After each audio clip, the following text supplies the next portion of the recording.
Bienvenidos a Vivamos de los Bienes Raíces Podcast, oficialmente el primer episodio de este podcast, así que señorita Alejandra, primero que todo, muy buenas noches, ¿cómo estás?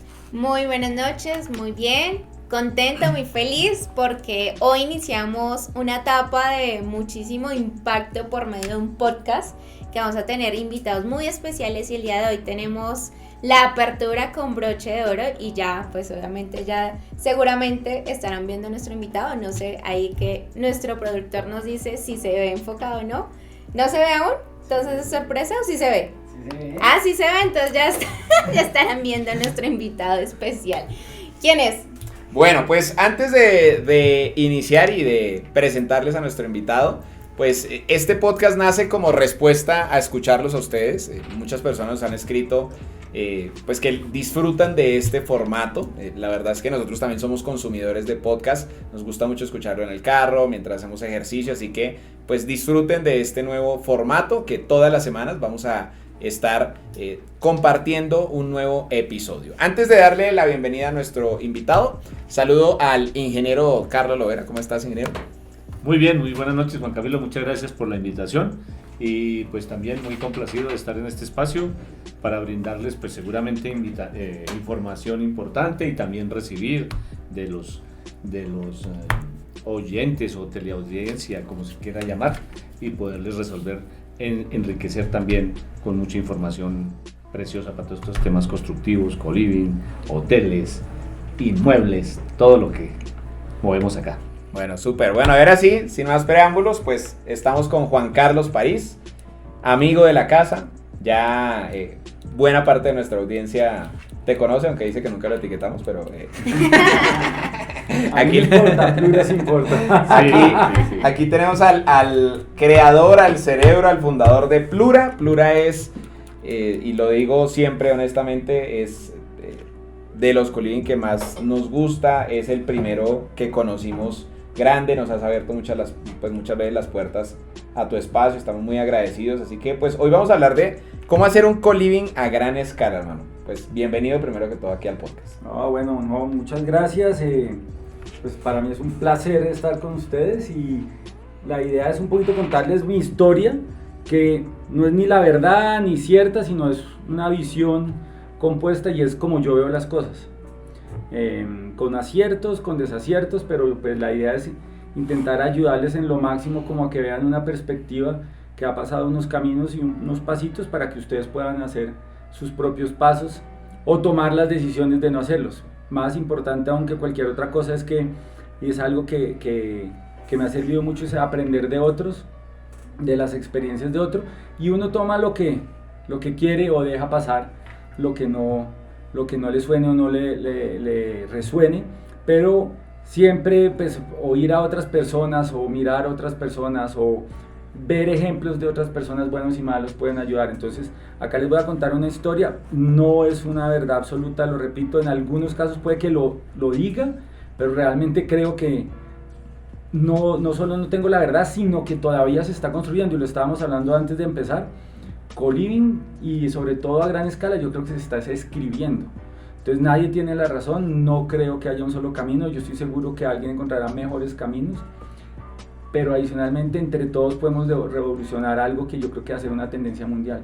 Super. Y es que la forma de vivir está cambiando, entonces lo que toca ver es qué camino se forja y cuál es el que realmente va a responder a las necesidades de las personas y no tanto a cumplir con ciertas normas o judiciales o políticas o simplemente regidas por instituciones, sino de pronto es más bien la realidad de lo que vamos a vivir.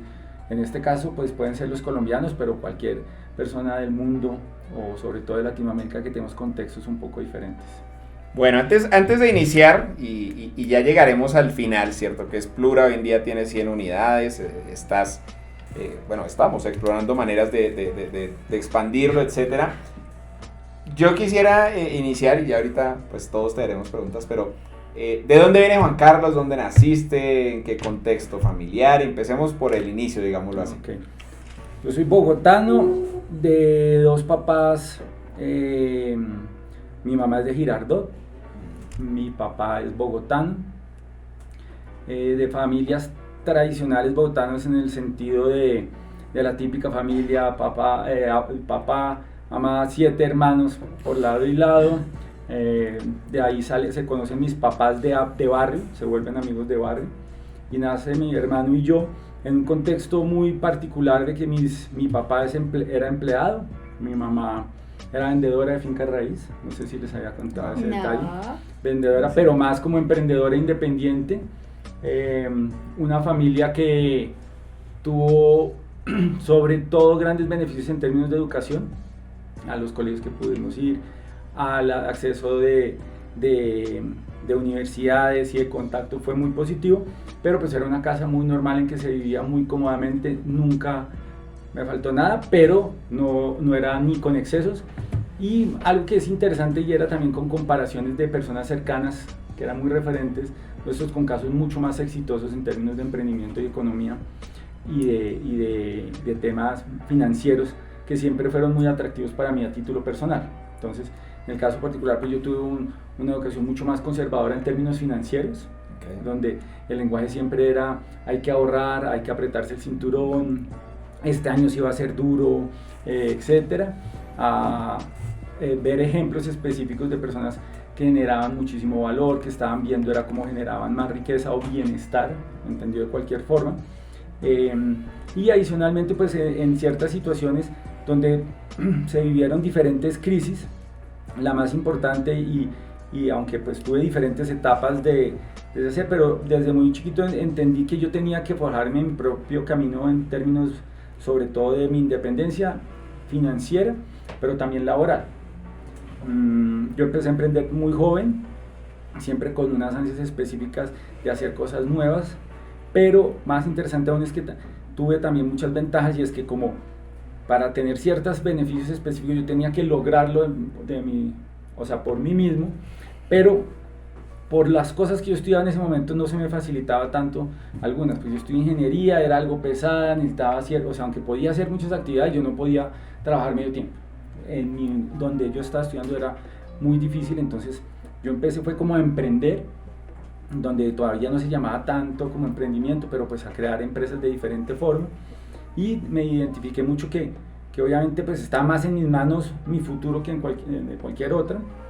Y adicionalmente también tuve la gran ventaja que yo me gradué en el 98 de la universidad, que fue cuando empezó una de las gran crisis de Colombia. Mi papá estaba en negocios relacionados en ese momento, porque ya se había pensionado, de temas para ser proveedores de obras de construcción, de carpintería. Entonces pues mi papá literalmente sufrió las consecuencias de un sector que se arruinó, pues lo dejaron con inventarios sin pagarle, etcétera. Y en ese momento pues habían 2 caminos muy específicos que eran los normales, y era pues emplearse, que era el más común, si no era el 90% de las personas que estudiaban conmigo querían ese camino, o un 10% que de pronto era montar sus propios negocios. En mi caso fue facilísimo porque primero ya lo había hecho, lo quería, pero en ese momento buscar opciones laborales para alguien joven era remotamente difícil. Las opciones me parecían en ese momento a título personal no tan atractivas y me parecían algo malas, entonces pues me lancé.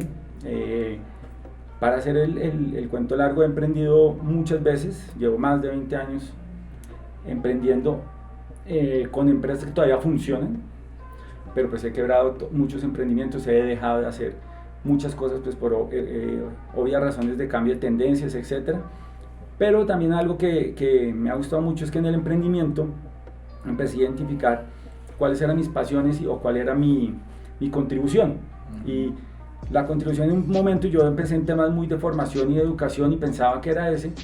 Después hace un tiempo empecé a identificar que de pronto mi propósito era más en la generación de valor o de crear como bienestar. Entendí un poco diferente y básicamente lo que he ido pivoteando ciertos negocios y montando diferentes negocios en los cuales ahora mi sueño es como empezar a emprender de nuevo en estos nuevos caminos, sin nunca dejar los emprendimientos y la vocación misma, pero como explorar nuevas opciones o nuevas áreas. Esta última área es el coliving, pero para resumir y cómo llegué ahí, era un tema, al principio pues cuando me gradué de la universidad, un tema de emprendimiento en temas de formación y educación. Después empezamos a sacar una unidad dentro de esta organización que era para hacer infraestructura educativa, que era bienes inmuebles que cumplieran con una normativa dotacional educativa. Eso llevó a que empezáramos a construir, a desarrollar proyectos, a conceptualizarlos, a colocarlos en el mercado, etcétera, para atender una necesidad de esta empresa. Pero después decidimos hacer un spin-off que básicamente es como sacar esa empresa y que funcione de forma autónoma, totalmente diferente a la otra.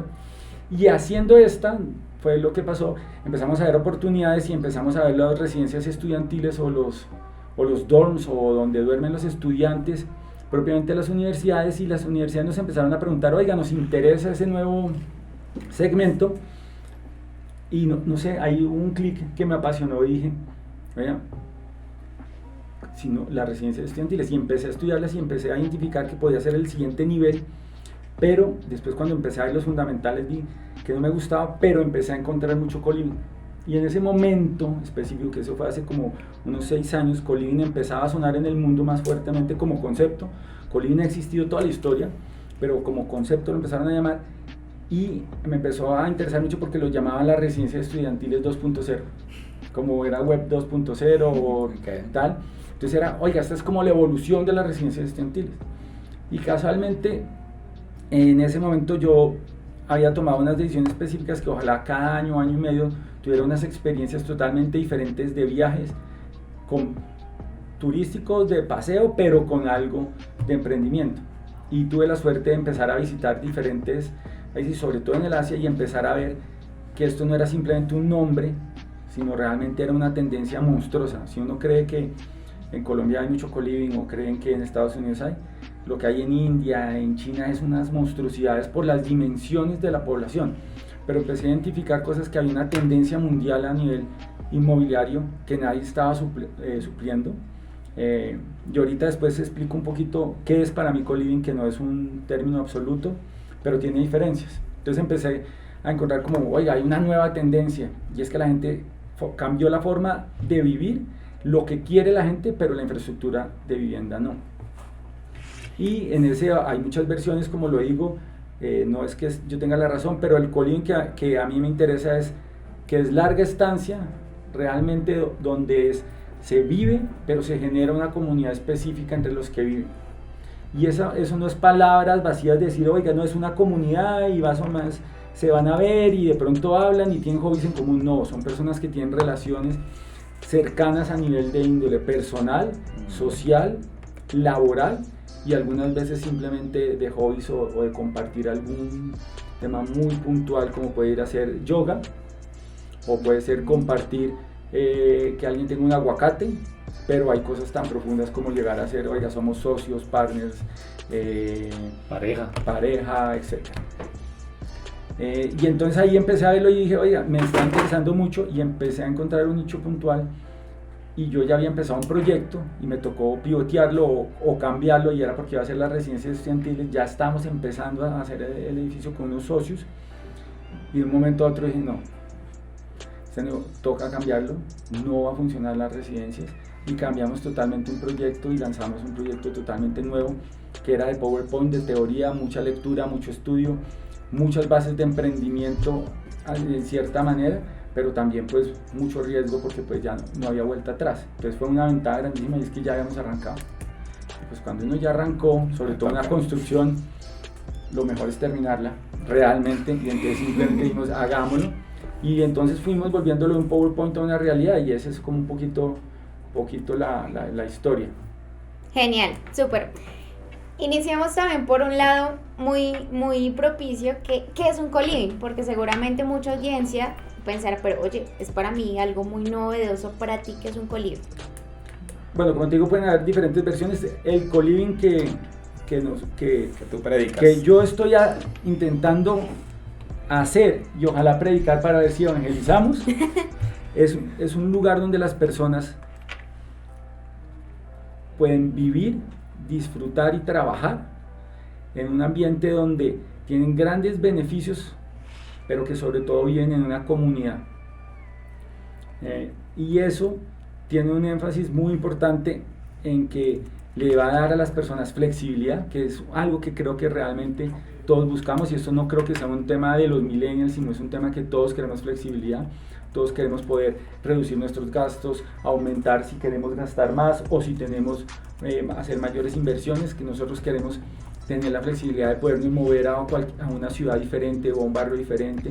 Nosotros queremos tener la flexibilidad de, ya no es como, oiga, no estoy con esta pareja, me toca morirme al lado de ella. No, es que si se genera valor entre la pareja, pues yo sigo, pero si no, yo también quiero la flexibilidad de poderme ir, la flexibilidad de yo quiero compartir o quiero ser no solo como individuo íntegro, sino también de pronto a veces quiero estar solo, o en algunos momentos simplemente quiero un beneficio específico de alguna interacción muy puntual que quiera tener. Entonces, como esos temas de flexibilidad.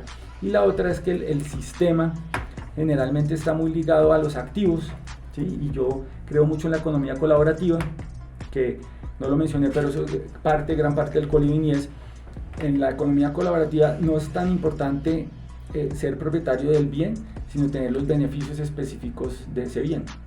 Pero la gran ventaja de la economía colaborativa, en mi sentido, que yo creo que es la tendencia no solo en términos ecológicos, sino realmente estructurales de cómo está pasando en el mundo, es que se deben maximizar. Por ejemplo, en un edificio de oficinas o educativo, por ejemplo, en una oficina, listo, la gente trabaja, vamos a exagerar porque generalmente no es ahí, de 8 a 7 de la noche, de 8 a 5, de 8 a 6, no importa, pero por la noche no pasa nada. Cuando uno va a un apartamento de vivienda, hay veces llega uno a las 11 de la mañana en un lunes y no hay nadie. Todo el mundo se fue a trabajar por fuera, o la mayoría de la gente se fue, o los niños a estudiar, y no hay nadie. Pero, por ejemplo, entonces en el educativo sí pasa, hay veces algo mejor. No, hay 3 jornadas educativas por la mañana, pero igual hay 3 jornadas, hay horas muertas. En cambio, lo que me empezó a encontrar mucho de la economía colaborativa es la maximización. Es la maximización casi del 100% de esos activos. Y entonces en el co-living se hace, ¿por qué? Porque hay gente que a las 11 de la mañana en mi co-living está trabajando, hay gente que a las 4 de la tarde está teniendo una conferencia o está en una reunión presencial, hay otra persona que está tomando una cerveza, y a las 8 de la noche hay una persona que sigue trabajando. No, yo no tomo cerveza. Hay gente que está trabajando, hay otra gente que puede estar ya divirtiéndose y hay otra gente que está haciendo deporte. Y a las 4 de la mañana pasa lo mismo. Entonces lo que pasa es que empieza a utilizarse al máximo, y yo tengo los beneficios de usar los espacios, los servicios, mis beneficios cuando a mí me conviene, pero la gran ventaja es que se usan muchísimo más. Hay un concepto que alguna vez oí, decían que algo muy importante era que los activos se usaran 16 horas. Yo puedo creer que en un co-living uno puede hacer que los activos se usen 24 horas. ¿Por qué? En un momento sí, hay alguien en el cuarto durmiendo, pero en esa misma hora, a las 2 de la mañana puede haber alguien de fiesta o cantando karaoke o estudiando. Y a toda hora se está pasando. Entonces yo utilizo los servicios, no los tengo en términos de exclusividad, pero sí puedo tener privacidad en algunos momentos de ellos, y puedo acceder, si yo quiero, a tener contacto con otras personas para tener comunidad. Juan Carlos, yo veo que tu co-living está en una zona absolutamente fantástica de nuestra ciudad, que tú eres un enamorado del barrio, es el barrio San Felipe, para los que no lo conozcan, un barrio en el que yo nací. Bueno, no es San Felipe, sino en el de al lado, que es Juan 23, en ese momento se llamaba, pero después ya todo se convirtió en San Felipe. Es un barrio que ha ido evolucionando tremendamente, no sé si por esta razón también va de la mano. A mí me da la sensación que esa apuesta que tú tuviste con este co-living y con el barrio y la interacción con todo esto, va como con tu misión y propósito de vida. O sea, no es solo tener un co-living muy hermoso, porque es absolutamente hermoso, va a ser un referente fantástico, casi que por azar de la vida, seguramente en este momento, que no creo en eso, pero digamos, las sinergias más bien, va a ser la terminal de la Caracas del metro, y yo creo que esto va amarrado es como a eso, no solo la misión y propósito de vida tuyo, sino de todo el que tú estás impactando con tu co-living alrededor de este barrio y de esa comunidad. Sí, pues indudablemente la comunidad y el mismo barrio, pues no lo hacemos ni uno ni poquito, sino es lo que va pasando. Pero sí, me interesa muchísimo. Y lo quiero aclarar, yo llegué al barrio por casualidad, pero diferentes elementos de la casualidad empiezan a unir. Por ejemplo, mi hermano es artista y entonces me presentó una persona que era coleccionista de arte. A mí también me gusta el arte, pero pues muy nuevo en el tema. Y entonces él me empieza a contar una historia del arte, yo tengo un tema educativo, mi hermano arte, y empezamos a ver, oiga, que hay muchas sinergias, y no es que sea un proyecto, pero sí es algo que empieza a unir a diferentes personas que en algunos momentos no tenemos nada que ver, que no somos dueños del proyecto, que no nada funcionan, pero aunque sí puede estar ligado al propósito, y sí lo creo, como tú dices, que yo quisiera ver más oportunidades donde no hay, también hay una ventaja, y es que no crean que yo empecé con un co-living de 100 porque sí. Eso es un proceso que yo llevo 20 años, pero hay muchas cosas que yo no podría haber hecho en la zona más premium o en la zona más lejana de Bogotá. San Felipe estaba perfecto en ese momento, por decir algo, como en el ombligo, en que se podía pensar en proyectos grandes sin tener tantos recursos como tocaba en algunos otros lugares, pero de pronto uno podía tener la masa crítica para empezar a transformar un poquito. Y es algo que yo sí creo que me ha impresionado, y es como el desarrollo de las ciudades, y más ciudades tan caóticas como Bogotá que no tienen una planeación.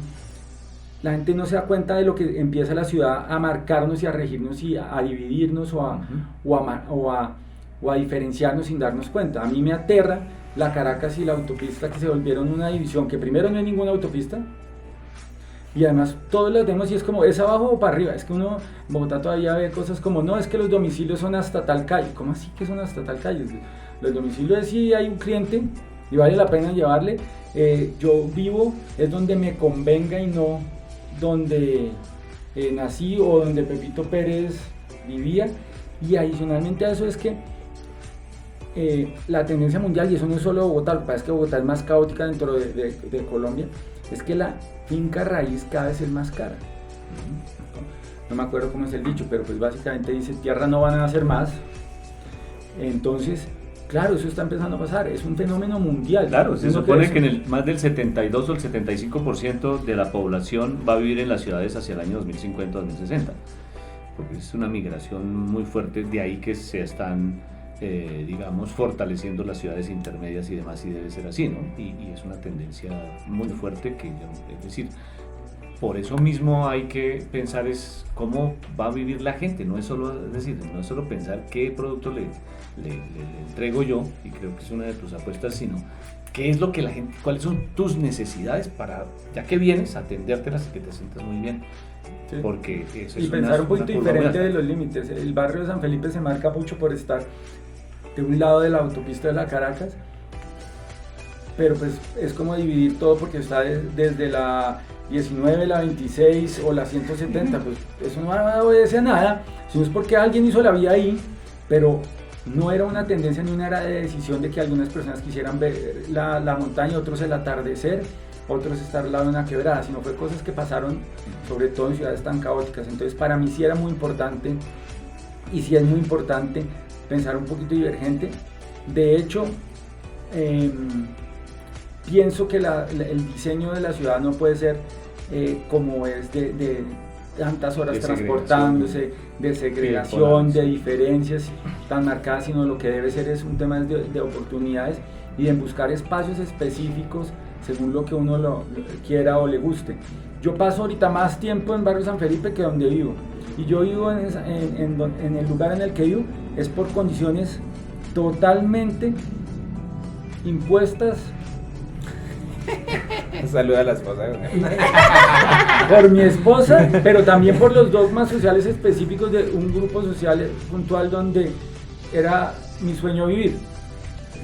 Pero si uno dice para atrás, ¿qué es lo que yo quería? Mi sueño, no, yo quiero vivir con temas culturales, sociales, de deporte, de negocios, de transporte más, entonces uno dirá, entonces de pronto no necesariamente es ahí, sino tiene que ser a otras condiciones. Entonces, si no me equivoco, que es parte de tu misión y tu propósito de vida. Sí, sí. Yo quiero ahí, para complementar y hacer una pregunta muy importante, es que va muy alineado con el propósito, y te quiero hacer esa consulta para que también los oyentes y las personas que van a ver y escuchar el podcast, muchas veces estamos muy ligados a la rentabilidad, al dinero, si es bueno el negocio, no es bueno el negocio, pero quiero que dentro de lo que estamos hablando, que va muy hacia la corriente, ¿qué tipo de impacto deseas hacer tú en el mundo? a través de lo que tú estás haciendo. No, vuelvo y digo, yo sin tenerlo todavía 100% claro, creo que sí es el de generar bienestar, y eso incluye mucho el de la rentabilidad.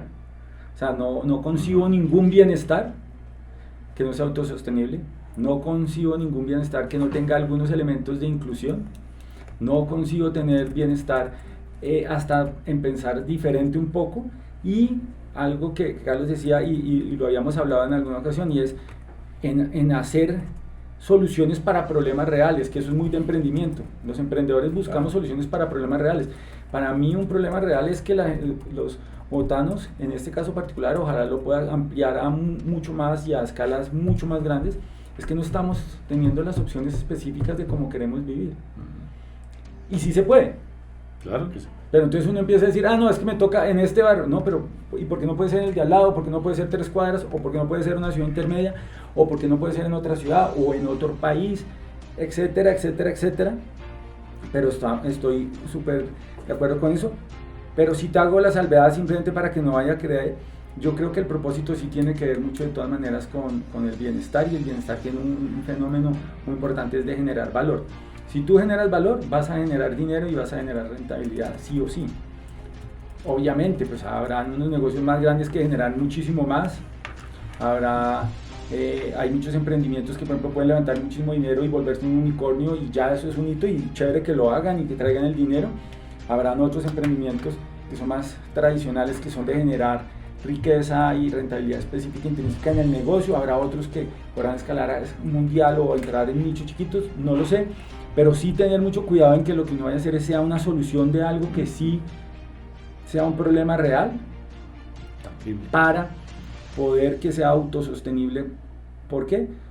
Pues no solo por los clientes en ese sentido, sino por la misma comunidad, y en este caso, pues por los mismos ciudadanos de donde uno esté. En este caso bogotanos, en este caso de San Felipe, en este caso colombianos, latinoamericanos, no lo sé. Yo quiero ponerme un poquito en los zapatos de quien nos escucha, y el reto para todos en todas las escalas o uno de los retos es el dinero, ¿cierto? En menor o en mayor escala. Desde el que el reto económico hoy es ¿con qué como hoy? Hasta el proyecto vale 100.000 millones y yo tengo 20.000, ¿cierto? O sea, el reto sigue siendo el mismo, pero como a una escala mayor. ¿Cómo enfrentaste ese reto? Hablando puntualmente de Plura, ¿cómo te apalancaste? ¿Cómo estructuraste financieramente el proyecto? ¿Cómo concebiste esa parte, digamos, esa parte artística, pero en el ámbito financiero? Ok. Bueno, en términos de la inversión, pues fue un caso caótico. O sea, yo tuve unas situaciones bien complejas, y básicamente es que en este negocio específico yo tenía unos socios que en un momento dado no pudieron continuar en el negocio.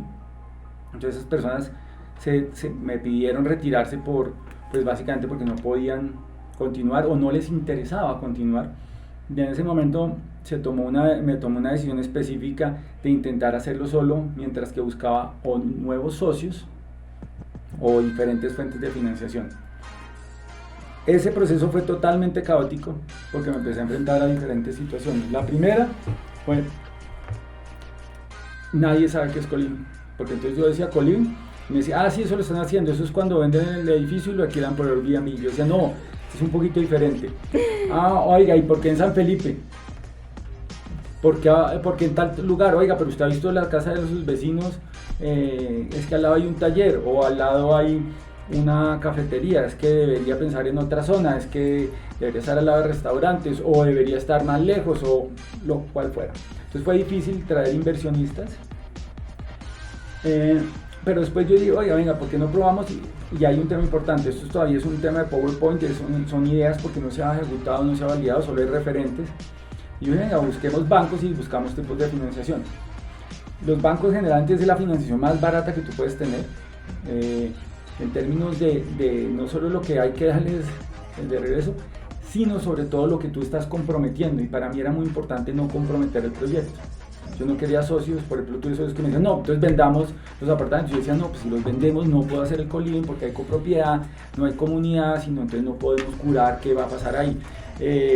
No, entonces empezamos a buscar diferentes cosas y cuando empecé a ver esas dificultades fui a bancos y ahí fue el siguiente escollo bien grande, y es que los bancos empezaron a creerle al proyecto, pero simplemente no pueden entender eso, no generaba mecanismos de financiación. Entonces, por ejemplo, en este coliving que les menciono hay 100 habitaciones, pero por ejemplo no hay copropiedad, y eso un banco no lo va a entender. Así como lo va a financiar un proyecto para después, entonces, si no tiene copropiedad, si no tiene, porque es que el sentido es que no tenga copropiedad, ¿sí?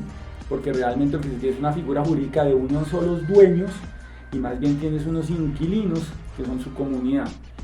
Y después de mucho trabajar, llegué supuestamente a unos créditos preaprobados con los bancos, y en unos de los últimos temas técnicos, pues un analista del área jurídica y otro del área de arquitectura dijeron: no, esto no es viable, ¿cómo va a financiar contra una prenda de un proyecto que no lo ha aprobado y que no cumple cosas tradicionales? Ese fue un momento bien difícil, y eso empezó a implicar que la obra tuviera que hacerla mucho más lenta, ¿no? Entonces empecé a hacer la obra mucho más lenta, pues obviamente por recursos, por los socios, estaba en una situación difícil. Afortunadamente, como yo les había dicho, hacía lo de infraestructura educativa, me tocó utilizar eso como vehículos de apalancamiento, o sea, dar eso en garantía y cubrir con ese dinero que nos daban el resto de la inversión, pero no está dentro de ese activo. No sé si me hago entender, puse en riesgo mi patrimonio, otra vez por un emprendimiento, para felicidad de mi esposa. Entonces, desde que me conoce, siempre estamos en riesgo patrimonial muy alto. Pero eso era una coyuntura que tenía que hacer. ¿Por qué? Yo sé que ahora todos se entienden coliving, pero cuando yo empecé a hablar de coliving, nadie hablaba de coliving. Entonces, uno hablarle a un banco de coliving, entonces decían, ¿qué? Entonces, todo el mundo decía, no entendían. Después empecé coliving y después me decía, coworking. No, coliving, como entonces la gente se me volvía a perder. Entonces, era importante, y desgraciadamente mi mínimo producto viable no fue mínimo, sino fue enorme, con un riesgo gigantesco, pero pues obviamente hoy en día no me arrepiento de lo más mínimo, porque sí, no creo que hubiera sido imposible hacerlo de la forma en que lo hicimos, porque hubiéramos tenido demasiadas presiones para hacerlo. Ahora replicarlo es lo que estamos buscando, pero ahora hay algo para mostrar. Entonces hay una base que ya es sólida y uno dice, claro, lo podemos mejorar, sí, pero no me va a cambiar lo básico. No me va a decir que ahora no, para hacer entonces un coliving tiene que estar en los estatutos de la copropiedad, que lo puede alquilar por Airbnb. No hay copropiedad y no se hace Airbnb. Entonces esos temas fueron difíciles, muy difíciles, mucha tensión, y obviamente no he mencionado las que todos decimos hoy en día, pero pues me llegó pandemia, peor aún. Pero pues, como todo en la vida, hay que trabajar y pivotear y darle la vuelta y seguir intentando, y si no hubiera funcionado coliving, pues hubiera tenido que hacer otra cosa o transformarlo. No crean que no lo pensé, pero gracias a Dios, pues en este momento no estamos pensando en eso, sino estamos pensando en replicarlo. Yo creo que algo muy, muy poderoso en temas de la definición de bienes raíces es la construcción financiera. Ya hablamos de la parte cómo creaste las finanzas, cómo le diste orden para crear este monstruo, en el sentido de que es hermoso, para que puedan visitar las redes sociales de Plura, es divino. Pero algo yo también muy importante que lo dice los grandes expertos como Tony Robbins, que es el coach número 1, que el 80% es mental y el 20% es técnico.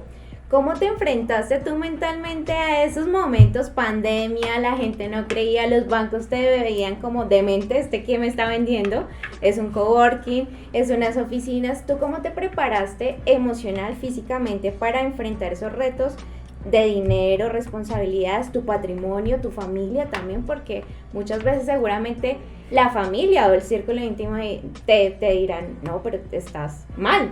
¿Cuántas veces no te dejaron entrar a la alcoba, por ejemplo? ¿Cuántas noches tuviste que ver? Mi señora siempre me ¿Sí? Bueno, un saludo a la esposa de Juan. Muy linda, muy linda. No, para serles muy sincero, mirándolo, o sea, hoy en día, te digo, sufrí mucho. En el proceso, pienso que es normal. Yo llevo desde los 17 años O sea, esa es como mi forma de vida, no es ni de sufrir, es mi forma de vida. Si yo no estoy generando valor, si yo no estoy inventando algo, si yo soy de los que llego a la casa y si yo no logré algo, si no hice una tarea o una acción, no hice nada. Yo soy totalmente orientado a maximizar y a optimizar, pero a lograr, al logro. Pero el mío, por mi forma de ser específica, tiene que materializarse en algo. ¿Sí? Y eso no son todas las personas así, pero yo no me sentiría satisfecho simplemente teniendo una gran idea, ni me sentiría satisfecho simplemente elaborando un concepto nomás. No estoy diciendo que sea malo, sino que estoy diciendo mi caso personal. Entonces, durante el proceso fue durísimo, sufrí, etcétera, pero estaba buscando tantas soluciones que me estaba desgastando en cómo hacer las soluciones, cómo me distraía, pues muchas formas. Una indudablemente es con el deporte, que me ayuda mucho.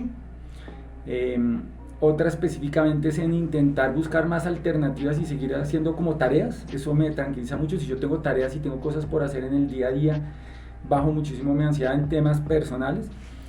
Y la otra pues fue de pronto hasta ignorar muchos de los síntomas que estaba teniendo y darle para adelante. Hace poquito estaba hablando con unos amigos ya pasando la pandemia y mi esposa me estaba viendo y me dijo, ay, bueno, me gustó que por fin dijiste que te había tocado muy duro en pandemia. Y yo decía, pucha, sí es verdad, yo nunca dije nada, pero claro que sí estaba pasando, pero cuando lo pensé en ese momento y cuando a mis amigos y con mi esposa al lado pensando, dije, no, es que yo sí la pasé muy mal. Pero en ese momento, por las características, no la pasé, no fue tan grave. Entonces, echando para atrás, vuelvo y digo, no, eso es como, dependiendo de las personalidades, cada uno busca sus mecanismos, pero es como todo, hay que buscar, pensar bien es en la salida, no en el obstáculo, y hay demasiados ejemplos de eso, y pues un poquito fue, mejor dicho, en el buen sentido de la palabra, pues me tuve que ocupar. Entonces yo no tenía tiempo ni de depresiones, ni de quedarme durmiendo, ni quedarme en la casa. Tuve obviamente diferentes situaciones complejas de tensión, de distraerme de diferentes formas que seguramente no fueron las más positivas o las más, pues, más acertadas, pero eso lo estoy pensando ahorita, en su momento fueron totalmente normales. Sí. ¿Sí? Y no, dentro, en mi opinión, no fueron caóticas ni nada, pero echando para atrás seguramente pude haber hecho cosas diferentes, pero no. Las decisiones que tomé durante el proceso, esa es otra cosa, las decisiones que tomé durante el momento creo que fueron las adecuadas. Lo que pasa es que mirándolas para atrás seguramente no tengan sentido, ¿sí? Como por ejemplo, oiga, unos socios que dicen, oiga, no puedo continuar el proyecto. Ah, bueno, no, entonces si quiere miremos un mecanismo para que usted salga y yo continúe.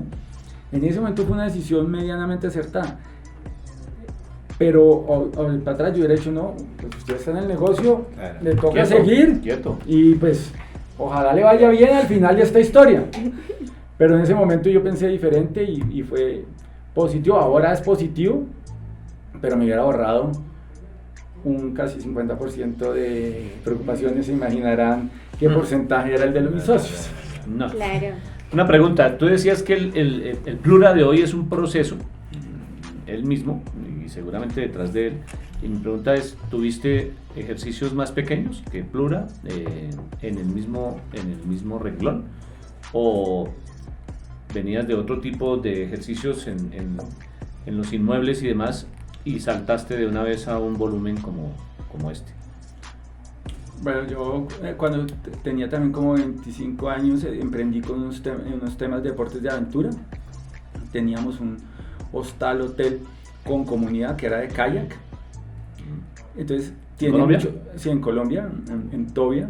Lo tuvimos que cerrar por la guerrilla en ese momento, pero pues tenía un concepto de comunidad. Éramos personas que hacíamos el deporte, no solo turistas que iban a hacer rafting, sino personas que kayakean, que es un poco más difícil. Entonces generaba comunidad y repetición y generamos muy... Eso lo digo en retrospectiva. Después, cuando hice la infraestructura educativa, eso también tiene que ver mucho con economía colaborativa. ¿Qué quiere decir? Yo hago un edificio de salones. ¿Quién alquila los salones? Todo el que lo necesita.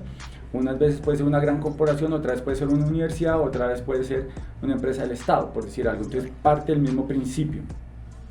Sí, progresivamente había empezado a hacerlo. No fue mi primer edificio de edificación, pero sí es la más grande a la fecha. Duplicaba las anteriores, o la anterior, pero más importante aún es si era totalmente diferente, aunque tenía algo de conceptos de economía colaborativa. Yo nunca había estado en negocios, todos mis negocios generalmente eran de B2B, o sea, venderle a empresas o instituciones, y esta vez pasé a venderle a consumidor o a cliente final. Entonces ahí sí hay otro cambio, y la verdad yo tenía muchas ganas de hacerlo, porque como he sido emprendedor, muchas veces me cuestionaba porque el otro emprendimiento es dentro de mi concepto exitoso. Entonces yo decía, oiga, es un tipo, pero ¿será que yo puedo volver a emprender y ser exitoso en otro? Entonces para mí también era un reto personal y era diferente. Entonces antes fue como más motivante. Si en este momento estuvieras en la tarima de un estadio de 100.000 personas y tienes un minuto para dar esa perla de oro por la cual te van a recordar por el resto de la vida, ¿cuál sería ese consejo que tú le quisieras dejar a la humanidad? Ese legado, esa perlita de oro que te gustaría que esas 100.000 personas digan, pucha, a mí me encantaría que se lleven esto porque esto les va a permitir o acortar la curva o lograr muchas cosas o disfrutarnos el camino. Tienes el minuto. Bueno, sería mucho más corto, aunque podría hablar de muchos ejemplos, pero yo sí diría eso: generen valor, piensen en grande y sobre todo persistan, trabajen. Ahí pararía. Ahí hay muchas cosas, aristas, pero yo creo que generalmente si el único tema que yo me demoré mucho tiempo en mi vida es empezar en grande. Yo me limité mucho a pensar que mis condiciones y mis opciones eran limitantes.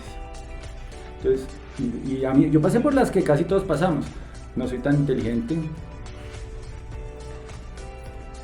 Yo siempre he hecho un chiste y es, yo siempre me considero promedio en todo.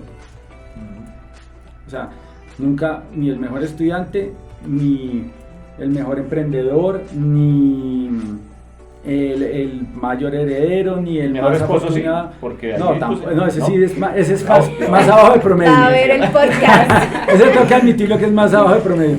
Pero humildad. o sea, todas las características, ninguna sobresaliente, excesivamente sobresaliente. Pero en últimas es, oiga, si uno piensa en cómo generar valor y trabaja, yo sí creo que se logran buscar soluciones. Y las limitantes que uno tiene externas no son limitantes, son condiciones. Entonces uno de los temas es que yo sí a veces me daba disculpas, como decir, y a mí me pasaba, yo decía, yo estoy en una universidad muy buena, pero entonces el de al lado me decía, oiga, no, qué buena, si es que heredó, es que con eso yo sí hubiera podido. No, ¿quién heredó? Usted no. Pero es que la otra persona fue tan de buenas que se casó, pues muy de buenas él que se casó bien, o que lo buscó, no importa, pero esas son condiciones no limitantes, que no son ni la plata, ni la inteligencia, ni la suerte. Hágale, piense, trabaje. Como muchas veces lo dice, siempre va, de alguna manera va a haber suerte. Si uno es cuidadoso, terminará dando bienestar o dinero. Y también son las características específicas que uno quiere. Ahí como para meter una cuña, por ejemplo, mucha gente dice, no, es que es muy difícil, y yo caía en ese error mucho, no, es muy difícil emprender en Colombia porque no se consigue dinero, porque no tengo contactos. Alguna vez, algunas personas que tú me presentaste nos hacían esas preguntas y yo decía, ¿eso es tan relativo? Yo puedo tener muchos contactos y pensar que no tengo contactos, que hay alguien de al lado que tiene más. Claro. Pero realmente es con lo que uno hace, con lo que tiene, y sí es más importante aunque cualquier otra cosa es, no solo y me ayudó un poquito con el tema del dinero, pero el dinero realmente no es tan importante, sino es lo que tú vas a hacer con el dinero. ¿Sí? Alguna vez leía un estudio que lo creo firmemente, entonces algo por eso creo que Colombia es una tierra de oportunidades, que es muy difícil de conseguir el dinero. Si tú consigues algo de dinero puedes hacer maravillas. O sea, uno en Colombia si tiene algo de dinero puede tener unos beneficios y unos lujos y unas satisfacciones que casi en otros lugares del mundo no puede tener, para darles un ejemplo. Pero sí, es más difícil buscar un socio que ponga todo el dinero, seguro. Levantar capital es más difícil, pero pues también hay otras oportunidades diferentes que yo sí creo que hay que trabajarlas. Pero que seamos colombianos o botanos o latinoamericanos no es un limitante, es una condición. ¿Cuántos no han sido exitosos y dirían que lo que yo estoy diciendo es además una bobada porque pues se fueron a otro lugar a buscar el dinero y las condiciones? Y sí se puede de diferentes formas. Vuelvo y digo, yo lo que creo es que hay que trabajar a hacerle. Sí hay un tema importante y es que sí hay que generar valor. O sea, yo tengo que solucionar un problema para emprender. Ahí estoy mezclando, no es tanto un propósito personal, pero sí creo que si uno no está emprendiendo en algo que genera valor, tarde que temprano, o se desmotiva, o no tiene tracción con los demás, pero seguro nunca va a ser sostenible, porque tarde que temprano pues se tendrá que morir. Pues señores, señoritas, ahí tienen a Juan Carlos París. Hermano, muchas gracias por haber aceptado la invitación. Súper bienvenidos. ¿Qué es Plura? Ya para cerrar de pronto para los que ahí ya cuña, ¿qué ofrece Plura? ¿Para quiénes es Plura? ¿Dónde queda ubicado? Adelante. Bueno, Plura es plura.co, es una comunidad donde tú puedes vivir, trabajar y divertirte en un lugar donde tú decides si quieres tener exclusividad o privacidad, pero más importante es que siempre vas a tener a alguien con quien compartir si tú lo deseas. No solo te ayuda a adaptarse a tus condiciones de vida porque es totalmente flexible, sino que adicionalmente tiene una gran ventaja y es que nosotros creemos que podemos inspirar. Tú trabajas en un lugar que te puede inspirar, conoces personas que te pueden inspirar y adicionalmente de esa misma forma, ¿hacia dónde vamos? Pues la idea es expandirlo, vemos muchísimas oportunidades. Este es un segmento objetivo más o menos de personas de 30 años, hay mucho emprendimiento, autoempleo, personas sin hijos, por unas condiciones específicas del segmento que hicimos, pero eso se puede ampliar a diferentes tipos de poblaciones, a familias, a personas de ciertas características o rangos, y lo que nosotros creemos es que hay que buscar opciones para solucionar problemas de diferentes grupos objetivos. Y el sueño y lo que estamos haciendo es pensar en grande y creemos que eso se va a multiplicar. Se va a multiplicar en un mes o en 5 años o en 10 años, esa es la apuesta. Que después haya llamar co-living o no sé, co-sharing o vida en comunidad, no lo sé, pero lo que sé es que eso es una tendencia y lo que yo quiero estar, y pues los invito a que piensen es que esto va cambiando y va pivoteando. Me encanta la palabra pivotear, y esto va pivoteando y no quiere decir que es que uno tenga la razón ahora y no la vaya a tener, no quiere decir que en este momento uno ve las cosas, pero si pivotea lo suficiente hay que ver cómo se coge esas olas para generar valor, y ahí se puede generar bienestar para la comunidad, para ustedes, y siempre pues metiendo la cuña, yo sí creo que se puede con rentabilidad, no solo para ustedes como emprendedores, sino también para el inversionista, que era otro tema que hablábamos, y es que yo sí creo que cada vez hay que pensar más en cómo genero valor como emprendedor o como persona, pero cómo le genero valor a mis inversionistas. Correcto. Y eso es algo que creo que muy comúnmente en finca raíz hay veces se le olvida a los desarrolladores por características del negocio, pero en co-living yo creo que es más fácil de hacerlo, bien sea con los inversionistas que ayudan a montar los proyectos, pero también con la comunidad que vamos a ayudar. Buenísimo. Ingeniero Alejandra, muchísimas gracias por acompañarnos y hacer entre todos realidad este primer episodio. Así es. Gracias a ti, Juan Camilo, a Juan Carlos por estar aquí y a Alejandra por este espacio tan chévere. Y pues bueno, esto es, como dijo Juan Carlos, y yo creo que es la esencia de este tipo de espacios, generar valor. Buenísimo. Bueno, vayan a nuestro Instagram y cuéntenos qué tal les pareció el primer episodio. ¿Les gustaría que sigamos haciendo este podcast? ¿De qué les gustaría que habláramos? Estamos súper abiertos a su feedback, a sus comentarios. Y nos vemos la próxima semana en un nuevo episodio, con el favor de Dios. Juanca, muchas gracias, hermano. Gracias, Juan. A ustedes, muchas gracias por invitarme, y cualquier cosa que necesiten, también si alguno de ustedes quiere tener consejos, lo podemos hacer. Lo que yo pueda generar de valor está siempre abierto y es una de mis prioridades. Juan Carlos va a estar en el... Iba a decir eso. Perdón. Ponte la cuña. Botemos la cuña. El próximo año vamos a tener un espacio con Juan Carlos. En ese espacio va a ser súper exclusivo para él. Va a hablar, cuando yo conocí a Juan Carlos, lo conocí en tarima, estaba dando una conferencia, pero es una persona que habla con datos reales, se estudia todo.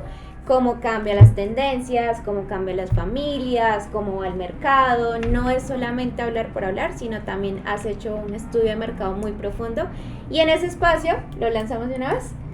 Pues no sé si en este momento ya lo sepan, pero agéndense desde ya, 26 de febrero, se viene el mayor evento diseñado en Bogotá para inversionistas. Vamos a reunir a los mayores expertos del sector inmobiliario en Colombia para que aprendas durante todo un día, un evento presencial, 500 inversionistas en vivo, así que muy pendientes. Saluditos y una feliz día mañana, tarde o noche. Chao, chao. Chao. Chao.